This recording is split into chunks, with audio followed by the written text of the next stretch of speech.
tema que foi proposto foi o porvir e o nada. Ele faz parte do livro da obra de Kardec, que é O Céu e o Inferno, está no capítulo 1. E lá, Kardec vai nos falar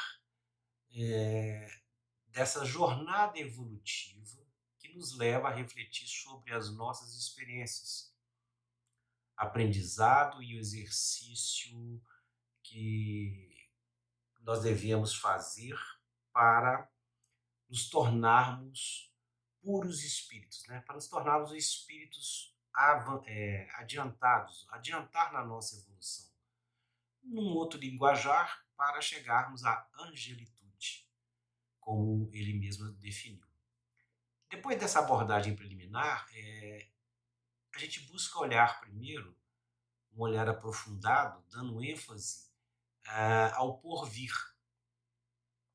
Segundo o Espiritismo, é a diversidade de situações que viríamos enfrentar em decorrência de nossas opções de vida, vivenciadas enquanto encarnados, né? E aí vem o niilismo e nos remete ao seguinte, isso Kardec analisando, né, avaliando. O niilismo significa o seguinte, a existência restringir-se-ia ao momento presente, nada restando após a morte do corpo físico. Então, se fosse assim, a tendência do ser humano, quer dizer, de nós espíritos encarnados, seria de concentrar toda a nossa vida no hoje. Nós não iríamos pensar num futuro, numa probabilidade de evolução, quer dizer, então hoje, então, se a gente seguisse essa linha, a gente, quando eu falo a gente, eu falo questão de humanidade, né? Nós estaríamos fechados numa bolha de egoísmo. Olha, se eu sei que eu só vou viver isso hoje, então eu vou roubar, vou matar, né? Vou cuidar só de mim. Vai contrário ao espiritismo. E eles não acreditavam na vida, na continuidade da vida após o desencarne. Então, os interesses ficavam presos exclusivamente nesse laço, nesse egoísmo, né? Eles não se preocupam com o irmão, com o próximo. E aí nós temos também a outra análise que Kardec faz é do panteísmo. Panteísmo significa que Deus é ao mesmo tempo espírito e matéria. Todos os seres e corpos da natureza compõem a divindade. Deus é o conjunto de todas as inteligências reunidas. É uma abordagem interessante, até bastante atrativa, né? Porque nós temos a informação de que Deus é onipresente. Ora, se Deus é onipresente, para eu interpretar isso, eu acho que a melhor imagem que se tem da doutrina é como se nós estivéssemos num oceano, nadando nessa energia, que é o fluido vital. Então, essa energia, teoricamente, dentro dessa visão, poderia ser Deus. Então, quando ocorresse o desencarne, nós retornaríamos para esse ser supremo, mas o que isso significa? Não existiria a individualidade.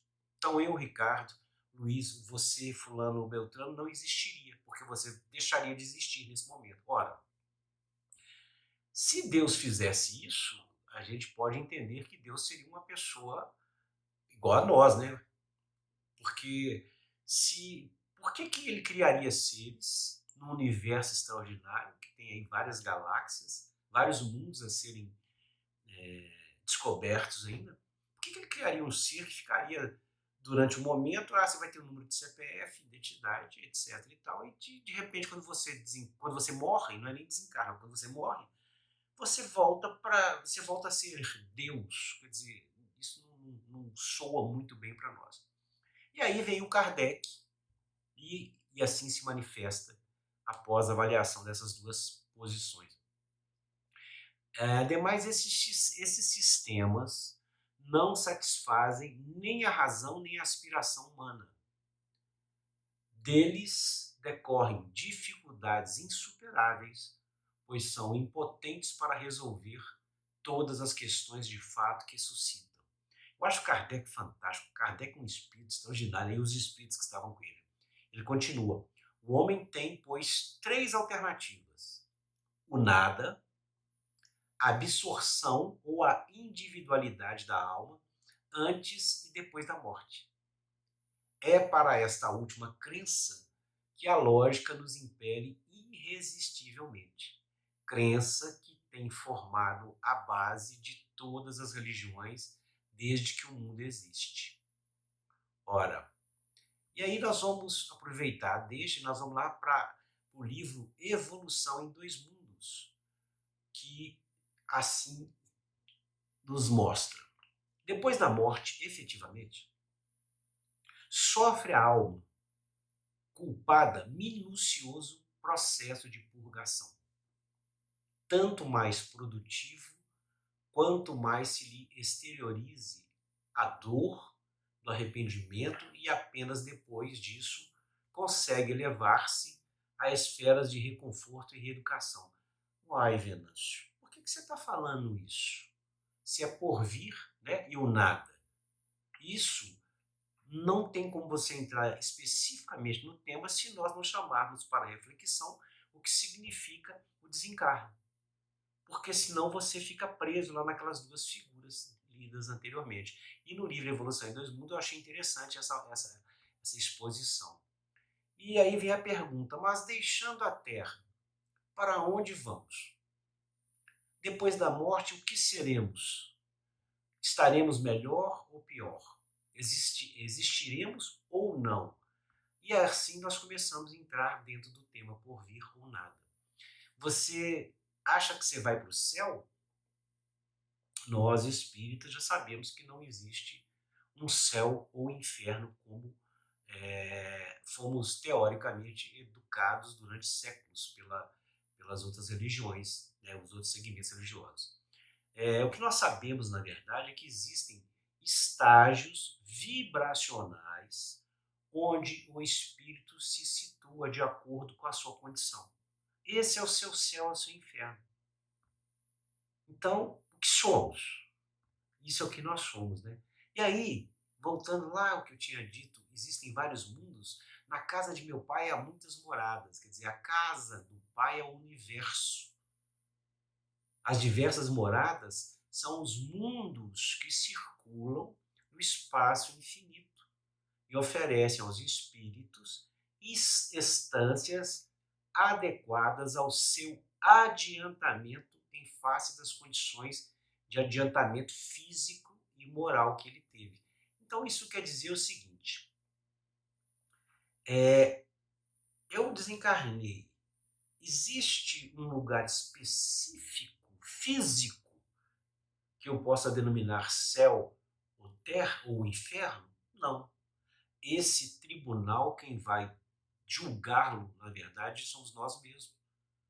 Nós que vamos, pela lei de ação e reação, nesse momento de turbação da psique, em que o espírito está perturbado ainda, ele não está lúcido da sua atual condição, ele fica meio perdido, é como se ele estivesse sonhando. E ele, pela ideoplastia, ele projeta o seu local.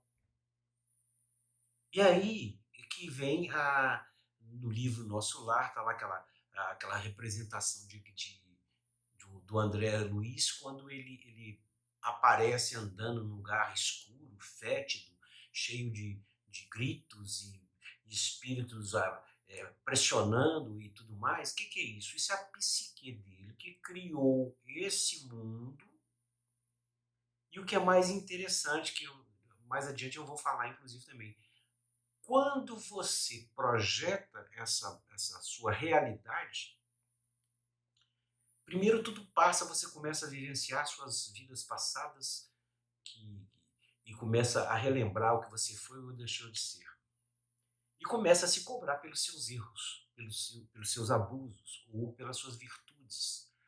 E aí aqueles outros irmãos que têm a mesma sintonia vibracional, nós começamos a criar um mundo, eu não diria paralelo, mas vamos intercalando por causa da nossa sintonia vibracional.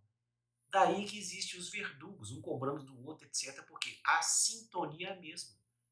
Então, esse momento dessas três possibilidades, eles existem, que é o seguinte: o que o homem é? O que nós somos? Nós poderíamos ser três coisas, ou melhor, passamos por todas elas. Os seres inanimados, formados somente de matéria, sem vitalidade nem inteligência, são os corpos brutos. Os seres animados, não pensantes, formados de matéria e dotados de vitalidade, mas desprovidos de inteligência, prevalece o instinto. E, por fim, os seres animados, pensantes, formados de matéria, dotados de vitalidade e tendo ainda um princípio inteligente que lhes dá a faculdade de pensar. Esses somos nós. Então, o homem é constituído de três partes essenciais: o corpo, ou ser material análogo aos animais e animado pelo mesmo princípio vital. A alma, que é o espírito encarnado, que tem no corpo a sua habitação. E o princípio intermediário ou perispírito, substância semimaterial que serve como primeiro envoltório do espírito e une a alma ao corpo. Tais são, no fruto, o germe e o perisperma, essa casca. O que é a morte? Isso tudo, no meu entendimento, teria que ser dito, porque algumas pessoas não sabem, então. Eu acredito que a maioria dos espíritas sabe, né? O que é perispírito? Por que o espírito, como o espírito se manifesta? Então eu achei interessante tocar nesse ponto, para chamar a atenção, porque, na verdade, o que a gente está fazendo aqui é uma reflexão.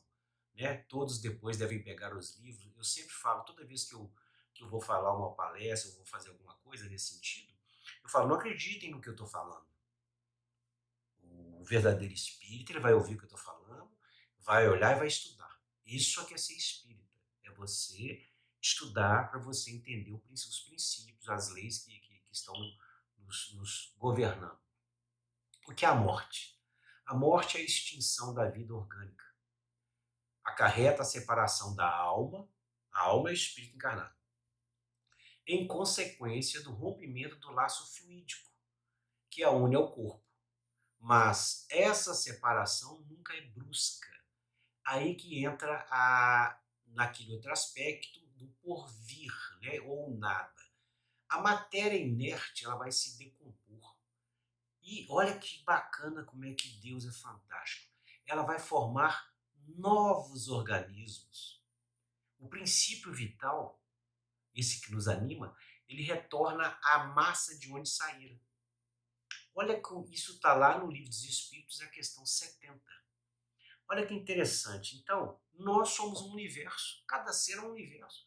Porque com a nossa morte vão surgir outros seres que numa evolução né, de séculos e séculos vão se transformar em espíritos. Estão passando por um processo evolutivo. Lá nesse livro Evolução em Dois Mundos, o espírito de Emmanuel, ele fala o seguinte, que esse ser pensante que somos nós, ele levou 15 milhões de séculos para pulsar. Olha o que é evolução. Pulsar. Não é ter consciência que eu sou o Ricardo, você é o Luiz, você é Paulo, você é fulano. Só pulsar que eu existo. Olha, 15 milhões de séculos. Então, imagina para chegar, o porvir, para chegarmos na angelitude lá na frente. Quanto tempo ainda falta para a gente.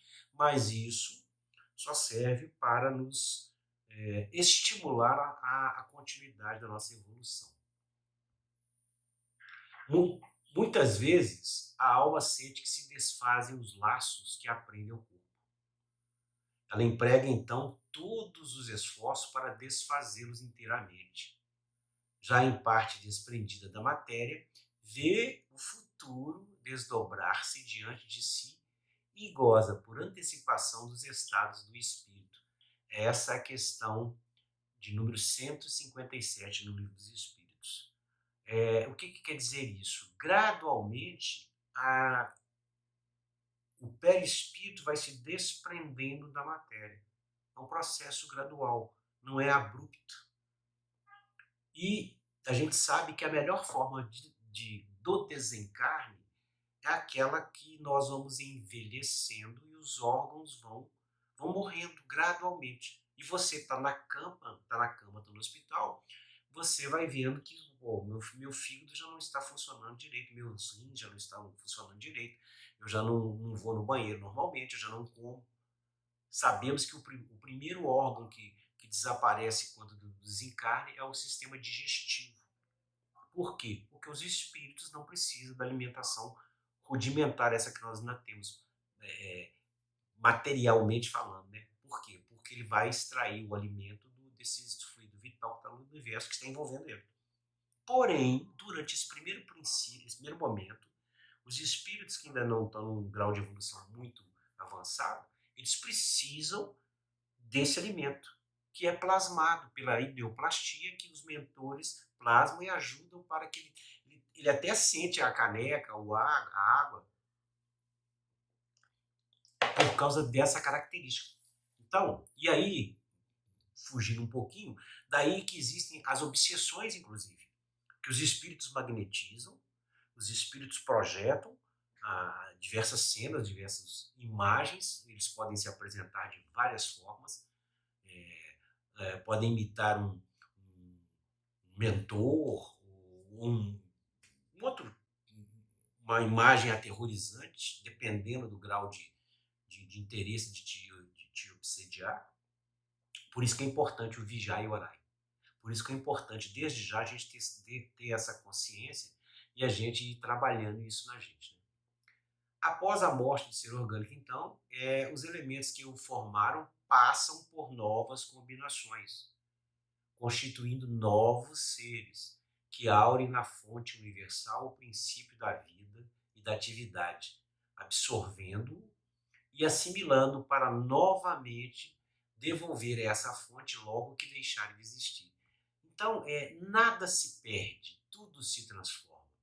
O perispírito recebe alguma impressão do ambiente, ele tem sensibilidade física, dor, fome, frio. O ambiente no mundo espiritual causa essas sensações nele. O perispírito tem um sistema nervoso para sentir frio, calor e fome. Essa que é a pergunta que se tem logo após o desencarne, né? Ué, isso tudo acontece? Aí vem os espíritos e nos ensinam. Não se confundam as sensações do perispírito, que se tornou independente com as do corpo. A dor que sentem não é física, é um vago sentimento íntimo, que o próprio espírito nem sempre compreende bem, precisamente porque a dor não se acha localizada e porque não a produzem agentes exteriores. Olha que coisa interessante. Então, tudo é a projeção mental do espírito. É a ideoplastia que ele cria lá, que eu falei anteriormente. Ele vai estar vivenciando esse momento e ali, enquanto ele estiver com essa perturbação da sua psique, ele vai estar vivenciando esses momentos. Mas a morte, eu sinto dor quando eu morro? Não. O espírito não. O perispírito pode sentir as sensações em função dessa. Quanto mais apegado à matéria, apegado às situações, títulos, matéria, etc., mais difícil para o espírito se desprender. Porque ele está apegado àquilo. Por isso que a gente sempre aprende. Desapegue. Mas quando se fala em desapegar, não quer dizer que você vai deixar de vivenciar as coisas boas da vida. Você trabalha, você construiu uma situação de vida, você tem seu carro, sua casa, sua família, seus amigos. Ah, então porque eu sou espírita, eu tenho que desapegar, não vou poder sair de carro, eu não posso ter um telefone melhor. Não, muito pelo contrário. Esses bens materiais, eles foram adquiridos honestamente, sem causar dano ao próximo? É fruto do seu trabalho? É. Então você deve viver e deve ser feliz. Isso é que é o você estar no presente vivenciando. Porque o passado você não muda. Não adianta. Você não consegue voltar no passado e mudar. O futuro é uma expectativa. Então, na verdade, e olha que engraçado, o que eu vou falar agora parece que vai enquadrar lá naquele no niilismo, né? É o agora que eu tenho que viver. Mas é o agora sabendo que a vida continua.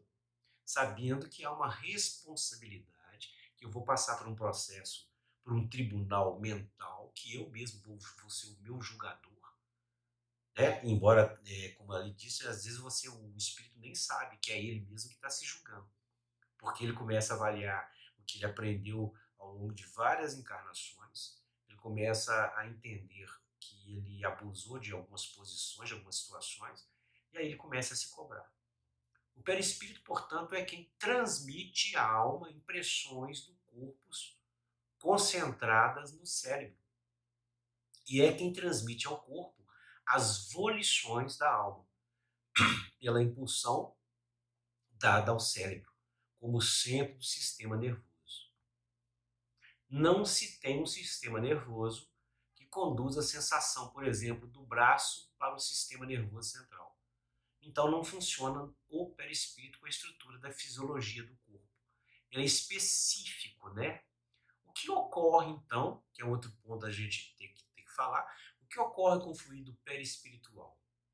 Esse fluido perispiritual, pouco a pouco, se desprende dos órgãos, de sorte que a separação só é completa e absoluta quando não mais reste uma molécula do corpo.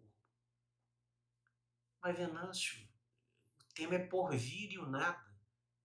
Mas eu tenho que mostrar o que acontece quando nós morremos. O que vai acontecer quando a gente vai desencarnar. Porque senão você fica naquele no niilismo. Eu vou viver só hoje. Você ainda falou que eu posso andar de carro que eu comprei, não sei o que. Claro, foi obra resultado do seu trabalho, honesto, íntegro, sem causar dano ao próximo, sem levar alguém a ter prejuízo. Então, perfeitamente. O que você não pode é deixar de fazer o bem. Foi o que eu falei no início da conversa com a gente aqui. Que bom que outras casas estão trabalhando. Que bom que existem esse trabalho que está sendo feito. Algumas casas demoraram a entender que o nosso papel é esse. Eu vou atrever-me a dizer que nós estamos na vanguarda do espiritismo do século XXI. A gente trabalha com psicografia. Hoje nós estamos trabalhando, desculpa, não é propaganda não, mas é só para dar uma noção. A psicografia a gente faz que é a tradicional lá no papel, etc. E agora, hoje nós temos um centro que a gente faz, um virtual, você sabe. A gente faz a psicografia com tablet e manda praticamente quase que simultaneamente para você. Isso que nós estamos fazendo aqui, o mundo espiritual já faz isso há séculos e séculos. O que é isso? Isso é um avanço, é evolução, que está tudo ligado no meu entendimento, tanto por vir como nada. Quer dizer, o que eu vou ser? Eu vou continuar a minha evolução ou eu vou deixar de existir, vou estagnar, vou ficar esperando, não estou julgando, como algumas religiões acreditam que vão ficar em estágio letárgico durante algum tempo até que alguns escolhidos venham recolher com Jesus. Certamente isso passa por esse processo de purgatório, de umbral, que só mudou a nomenclatura. E como é que funciona? O objetivo é criar um sistema de culpas. Eu crio a culpa e te cobro. Sutilmente. Sem, sem, sem você perceber que você está sendo, inclusive, até manipulado. E nós, espíritas, o que nós estamos sempre falando? O que é livre-arbítrio? Livre-arbítrio é aquilo que eu escolho fazer, não o que você acha, ou que você determina para mim. Senão não é livre-arbítrio. E isso é muito sutil entre nós. A verdade, o espírita, ele tem que continuar a sua evolução. Ele tem que ter essa ciência disso. É um espírito que um dia vai chegar a uma condição, e pode até nesse primeiro momento, até falei, esse cara é louco, nós vamos chegar a ser, um aqui vai ser Jesus, o tipo Jesus, em termos de evolução, porque esse é o porvir, esse é o futuro nosso. É isso que nos espera, gente. Essa é o nosso objetivo, é o nosso porvir. Ou então nada. Ou então você vai ficar lá parado num estágio vibracional, perdido nas suas ilusões, sabe-se lá quanto tempo, 100 anos, 200, 1000 anos. Então isso que é importante a gente ter essa noção. O perispírito, ele é indestrutível e ele é estável em sua constituição. E por isso ele conserva, eles fazem dele ser conservado as formas orgânicas graças a ele, essa ligação perispírito-corpo físico em função disso. Então o perispírito não perde, não se perde, pode até sofrer danos, como é o caso dos ovoides, por exemplo. Os espíritos são tão maléficos, são tão doentios que eles vão perdendo a forma humana. É o que a gente chama de ovoides. Mas o perispírito em si ele não é destrutível, ele não acaba, ele pode ser maleável nesse sentido, né, de que ele se transforma. É real a dor que ele sente, quer dizer, o espírito, o perispírito, o real para ele é real para ele, mas do ponto de vista científico é uma ilusão. Quer dizer, ele não, nós já falamos que não há dor, a morte não há dor. Mas Venâncio, e um acidente fatal, o cara vem de moto, isso, e morre. Teoricamente não. Embora haja, teoricamente, como se fosse quase um rompimento como é que a gente fala? Um rompimento desse perispírito, mas ele não vai ser destruído. E então, não depende do lugar no mundo espiritual. Todavia, se outros estiverem compartilhando a mesma ilusão, aquilo que eu falei lá atrás, vivenciarão a plena ilusão de que o ambiente que estará causando as sensações de dor e frio e fome, etc. Nós nos juntamos, a gente fala muito em egrégora. Nós criamos uma egrégora. Nós vivenciamos isso. Então, quando a gente cria essa egrégora, nós estamos todos sobre ela, debaixo dessa egrégora. Então, nós vamos ter os mesmos sentimentos de dor, de fome, de frio, que é uma coisa que é criada por nós, especificamente. A pergunta que se diz é o seguinte, está lá no Livro dos Espíritos, a questão de número 163.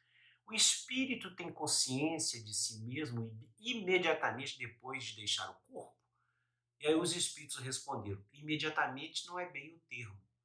Ele passa algum tempo em estado de perturbação, foi o que nós já falamos lá anteriormente. Não depende da elevação de cada um. Aquele que já está purificado se reconhece quase imediatamente. Vamos lá falar de Chico Xavier, que nesse orbe que a gente tem notícia, talvez seja um dos Divaldo quando desencarnar, Madre Teresa, Gandhi e outros espíritos, Buda, esse tipo de espírito missionário, quando ao desencarne, esse processo para ele é um pouco mais suave ou mais rápido, em função da sua evolução. Ele se liberta dessa matéria do corpo físico e a sua consciência está pura. A imperfeição moral que irá causar as sensações é a densidade do perispírito. O perispírito é denso em razão do pensamento fixo desse espírito em face de seus hábitos. É a vontade do espírito que irá tirá-lo na situação projetada e que para ele é a real. Os espíritos superiores aproximarão várias vezes para contactá-lo e à medida que se estabelece a confiança, preparam para resgatá-lo. É imprevisível o que pode acontecer com a recuperação do espírito, é sem limites. Essa força vai depender muito da vontade e que causa a libertação dele. O corpo perispíritico sofre algumas transformações fundamentais depois da morte carnal. principalmente no centro gástrico, foi o que nós falamos lá, pela diferenciação dos alimentos de que se provê, e no centro genésico, quando há sublimação do amor na comunhão das almas.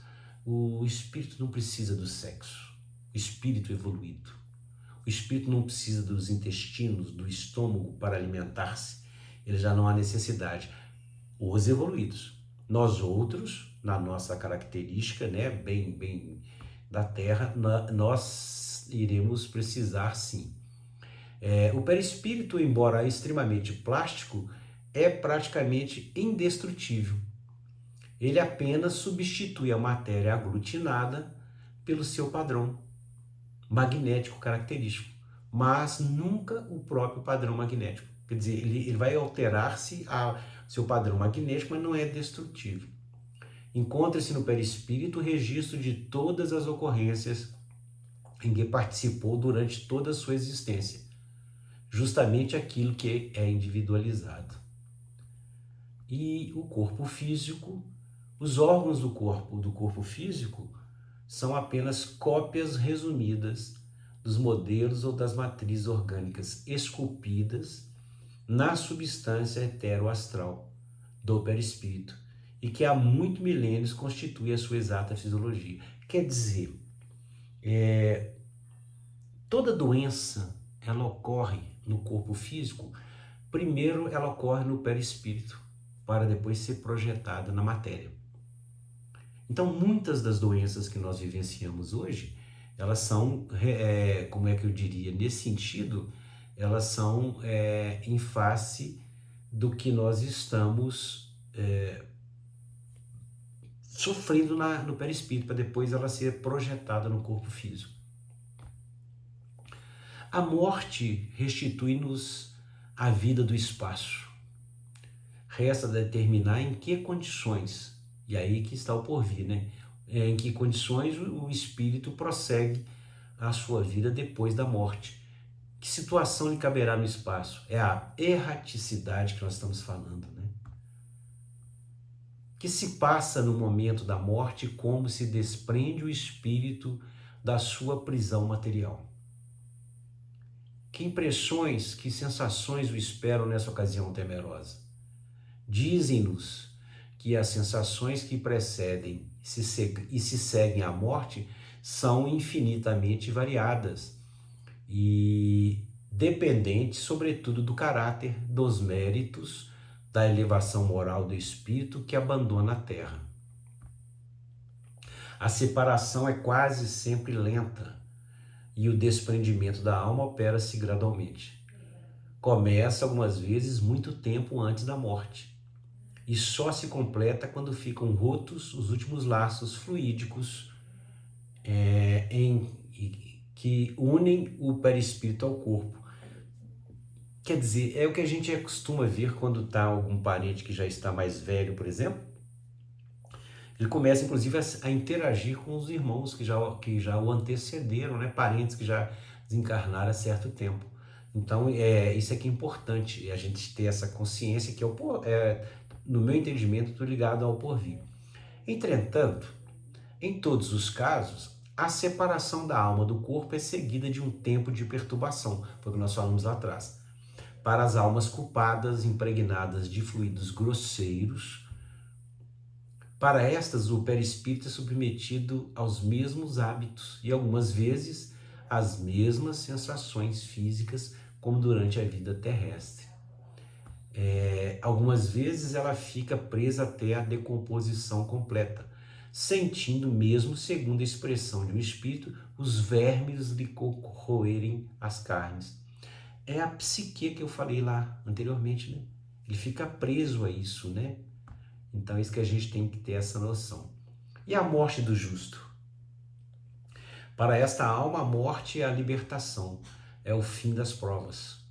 Os laços enfraquecidos que a ligam à matéria destacam-se docemente. Sua perturbação não passa de leve entorpecimento, algo semelhante ao sono, né? Isso são os espíritos que já conseguiram se desprender da matéria, como nós falamos anteriormente. Em geral, o desprendimento da alma é mesmo penoso depois de uma longa moléstia. As mortes súbitas, violentas, sobrevindo quando a vida orgânica está em sua plenitude, lançam-na em prolongada perturbação.